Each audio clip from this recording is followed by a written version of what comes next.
नमस्कार। आपका स्वागत है किस्से कविताओं के रोमांचकारी संसार किस्से कविताएं में। आज सुनिए मुंशी प्रेमचंद की प्रसिद्ध हिंदी कहानी विध्वंस। जिला बनारस में बीरा नाम का एक गांव है। वहां एक विधवा वृद्धा संतानहीन गोड़िन रहती थी जिसका भुंगी नाम था। उसके पास एक धुर भी जमीन न थी और न रहने का घर ही था। उसके जीवन का सहारा केवल एक भाड़ था। गांव के लोग प्रायः एक बेला चबैना या सत्तू पर निर्वाह करते ही हैं, इसलिए भुंगी के भाड़ पर नित्य भीड़ लगी रहती थी। वह जो कुछ भुनाई पाती वही भून या पीस कर खा लेती और भाड़ ही की झोंपड़ी के एक कोने में पड़ रहती। वह प्रातःकाल उठती और चारों ओर से भाड़ झोंकने के लिए सूखी पत्तियां बटोर लाती। भाड़ के पास ही पत्तियों का एक बड़ा ढेर लगा रहता था। दोपहर के बाद उसका भाड़ जलता था। लेकिन जब एकादशी या पूर्णमासी के दिन प्रथानुसार भाड़ न जलता या गांव के जमींदार पंडित उद्यभान पांडे के दाने भूनने पड़ते, उस दिन उसे भूखे ही सो रहना पड़ता था।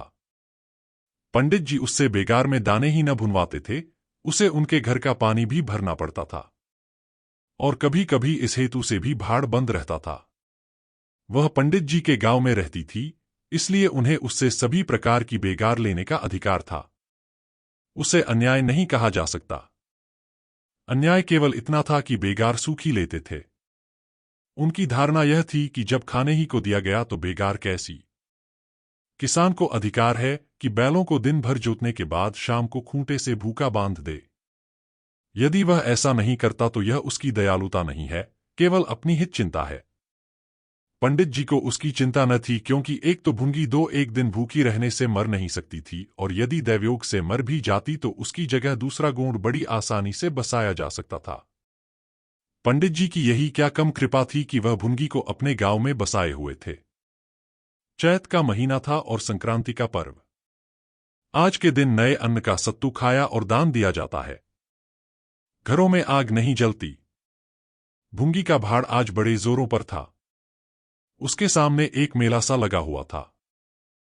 सांस लेने का भी अवकाश न था। ग्राहकों की जल्दबाजी पर कभी कभी झुंझला पड़ती थी कि इतने में जमींदार साहब के यहां से दो बड़े बड़े टोकरे अनाज से भरे हुए आ पहुंचे और हुक्म हुआ कि अभी भून दे। भुंगी दोनों टोकरे देखकर सहम उठी। अभी दोपहर था, पर सूर्यास्त के पहले इतना अनाज भुनना असंभव था। घड़ी दो घड़ी और मिल जाते तो एक अठवारे के खाने भर को अनाज हाथ आता। दैव से इतना भी न देखा गया। इन यमदूतों को भेज दिया। अब पहर रात तक सेंतमेंत में भाड़ में जलना पड़ेगा। एक नैराश्य भाव से दोनों टोकरे ले लिए। चपरासी ने डांट कर कहा, देर न लगे, नहीं तो तुम जानोगी। भुंगी, यहीं बैठे रहो, जब भुन जाए तो लेकर जाना। किसी दूसरे के दाने छू तो हाथ काट लेना। चपरासी, बैठने की हमें छुट्टी नहीं है, लेकिन तीसरे पहर तक दाना भुन जाए। चपरासी तो यह ताकीद करके चलते बने और भुंगी अनाज भूनने लगी। लेकिन मन भर अनाज भूनना कोई हंसी तो थी नहीं, उस पर बीच बीच में भुनाई बंद करके भाड़ भी झोंकना पड़ता था। अतएव तीसरा पहर हो गया और आधा काम भी न हुआ। उसे भय हुआ कि जमींदार के आदमी आते होंगे। आते ही गालियां देंगे, मारेंगे। उसने और वेग से हाथ चलाना शुरू किया। रास्ते की ओर ताकती और बालू नांद में छोड़ती जाती थी। यहां तक कि बालू ठंडी हो गई, सेवड़े निकलने लगे। उसकी समझ में न आता था क्या करे। न भूनते बनता था, न छोड़ते बनता था। सोचने लगी, कैसी विपत्ति है।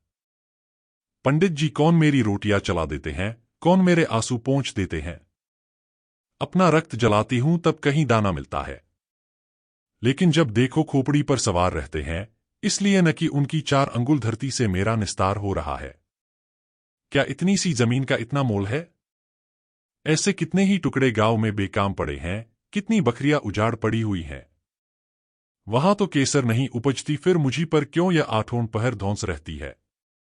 कोई बात हुई और यह धमकी मिली कि भाड़ खोद कर फेंक दूंगा, उजाड़ दूंगा। मेरे सिर पर भी कोई होता तो क्या बौछारें सहनी पड़ती।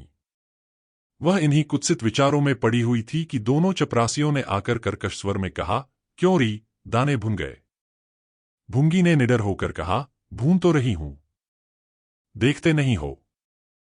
चपरासी, सारा दिन बीत गया और तुमसे इतना अनाज न भूना गया।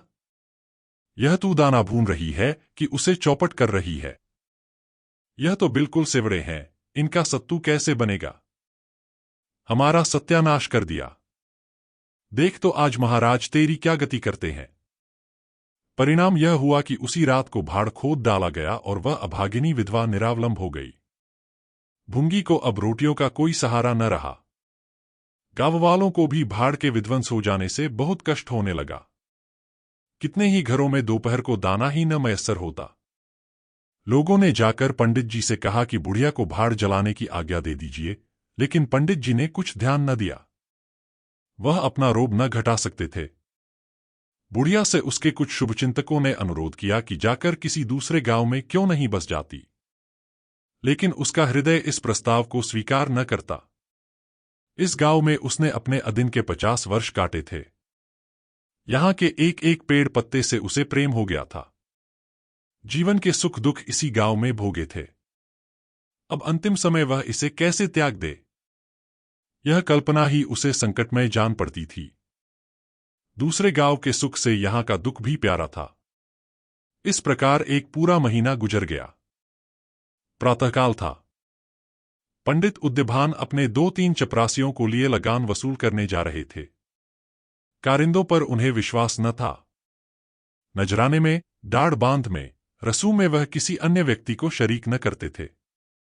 बुढ़िया के भाड़ की ओर ताका तो बदन में आग सी लग गई। उसका पुनरुद्धार हो रहा था। बुढ़िया बड़े वेग से उस पर मिट्टी के लोंदे रख रही थी। कदाचित उसने कुछ रात रहते ही काम में हाथ लगा दिया था और सूर्योदय से पहले ही उसे समाप्त कर देना चाहती थी। उसे लेशमात्र भी शंका न थी कि मैं जमींदार के विरुद्ध कोई काम कर रही हूं। क्रोध इतना चिरजीवी हो सकता है, इसका समाधान भी उसके मन में न था।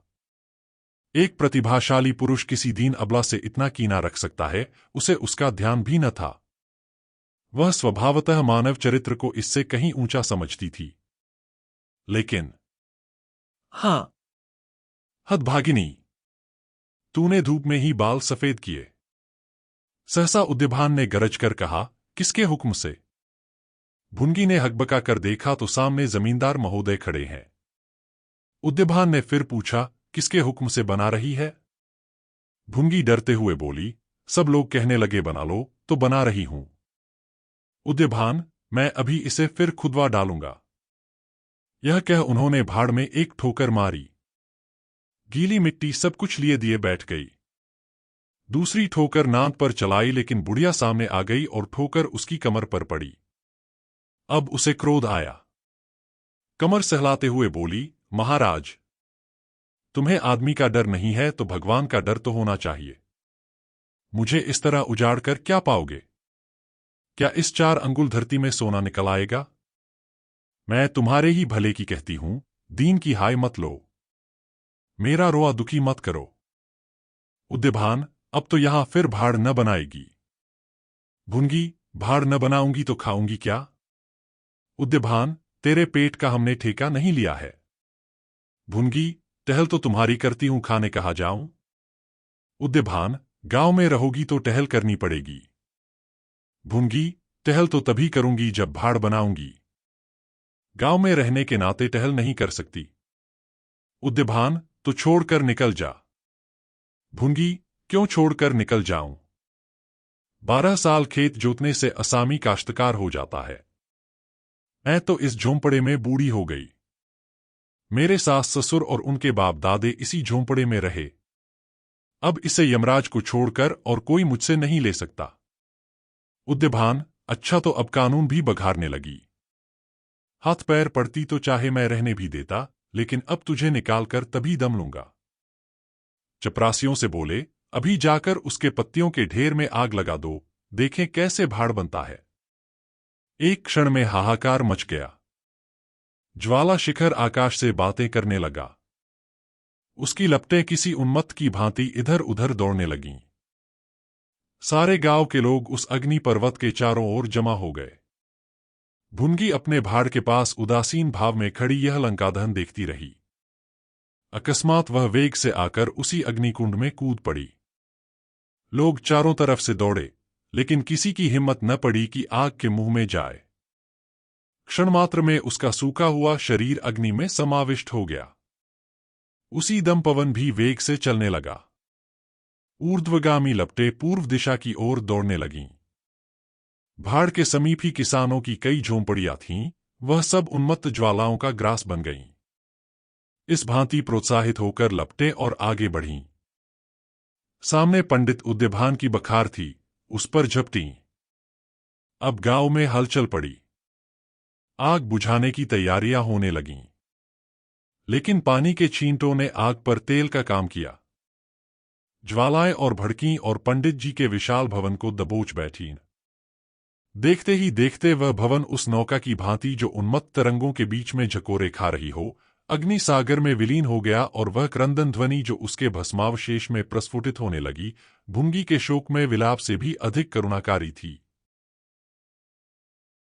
ऐसी और कहानियों के लिए आप किस्से कविताएं चैनल को, पेज को लाइक, फॉलो एवं सब्सक्राइब करें प्लीज। थैंक्स।